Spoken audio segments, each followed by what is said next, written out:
Hi friends, good morning. ఈరోజు నేను బెండకాయ 65 ఎలా చేయాలో చూపిస్తున్నానండి. ముందుగా నేను బెండకాయలు ఒక తీసుకున్నాను, ఎక్కువ కాదు, ఒక 250 గ్రామ్స్ తీసుకున్నాను. దాన్ని ఇలా పీసెస్లో కట్ చేసుకోవాలి. మరీ సన్నగా వద్దు, మరీ పెద్దగా వద్దు, మీడియం సైజ్ సరిపోద్ది. తర్వాత ఒక ప్లేట్లో నేను వరిపిండి తీసుకుంటున్నానండి. వరిపిండి ఒక 3 స్పూన్స్ వేసుకుంటున్నాను.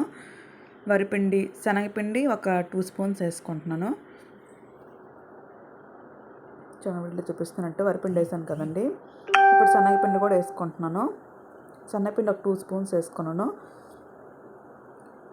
మీకు కావాలంటే శనగపిండి స్కిప్ చేసి దాని ప్లేస్లో కార్న్ఫ్లోర్ వేసుకున్నా బాగుంటుందండి.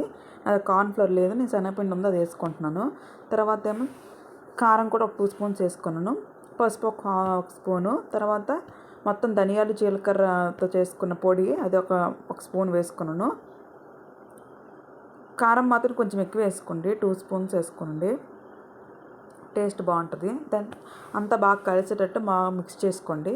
మిక్స్ చేసుకున్న తర్వాత ఇంకేం లేదండి, బెండకాయ పీసెస్ కట్ చేసుకున్నాం కదా, దాన్ని కోట్ చేసుకోవడమే. ఇది సాంబార్లోకి, రసంలోకి, ఏదింట్లో అయినా బాగుంటుందండి.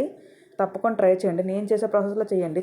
నాకైతే చాలా బాగా వచ్చాయి, క్రిస్పీగా వచ్చింది, టేస్ట్ సూపర్గా వచ్చింది. చూడండి, మొత్తం కోట్ చేసుకున్నాం కదా. ఇప్పుడు కొంచెం కొంచెం వాటర్ పోసుకుంటూ మొత్తం కోట్ చేయాలండి. ఇంక మొత్తం దాన్ని పట్టేయాలి.